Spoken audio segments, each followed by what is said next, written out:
Good day mga guys! Welcome to Forex Trading by Kuya Charms. So sa video na ito ay pag-uusapan natin kung ano nga ba yung Forex Trading. By the way, congratulations in advance dahil nakita mo tong video na to. Dahil kung gusto mo talagang matuto kung paano gawin yung Forex Trading, para sa'yo yung video na ito. Okay, let's start! So ano-ano nga ba yung mga pag-uusapan natin dito? Una is, what is Forex Trading? How to start Forex Trading?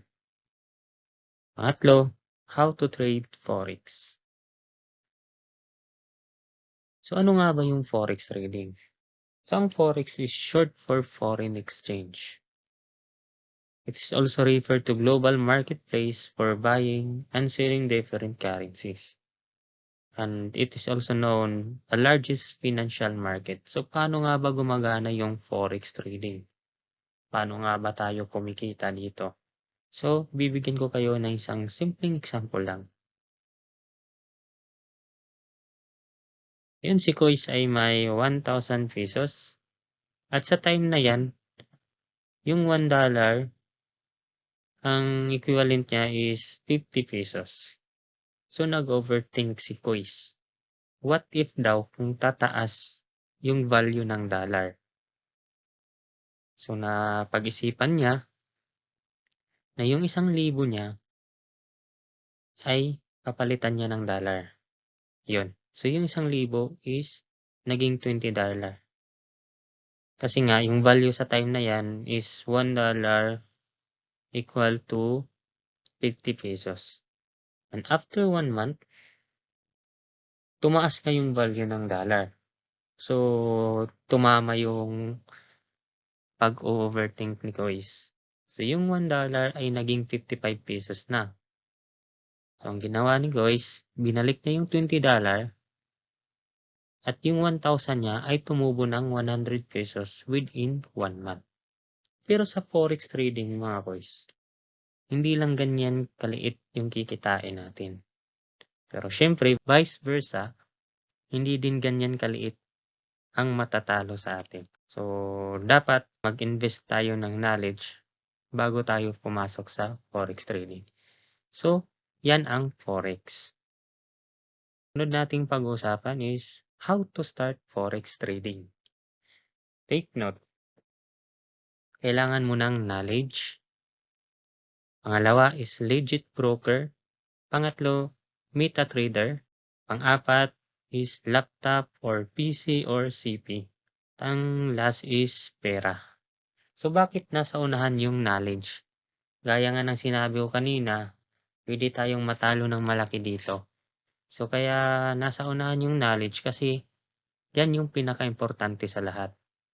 Kasi yung pera na yan, pwedeng mawala yan ng ilang segundo lang kung wala kang knowledge sa Forex trading. So dapat mag-invest muna tayo ng knowledge at ako na po ang bahala dyan. I-guide ko kayo, ituturo ko sa inyo yung mga dapat yung malaman kung paano mag-Forex trading. Kumbaga, ako na ang bahala sa knowledge na yan. Pangalawa naman is legit broker. Bakit nakalagay dyan legit broker? Ba't hindi broker lang?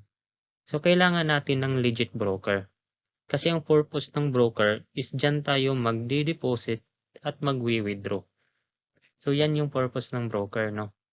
Kasi kung hindi legit yung broker na gagamitin natin, makakapag-deposit lang tayo pero hindi tayo makakapag-withdraw. Kaya nga maraming nagsasabi na scam daw yung Forex kasi nga nataon sila dun sa broker na hindi legit. So ako na din yung magbibigay ng mga broker para hindi na kayo mahirapang maghanap. Ulitin ko, ang broker is dyan tayo mag-deposit at mag-withdraw. Next naman na kailangan natin is MetaTrader. Ano naman ang purpose ng MetaTrader? So sa MetaTrader, ang MetaTrader is isang apps or software kung saan tayo nagtitrade. Kumbaga, dyan natin ini-execute yung trading natin.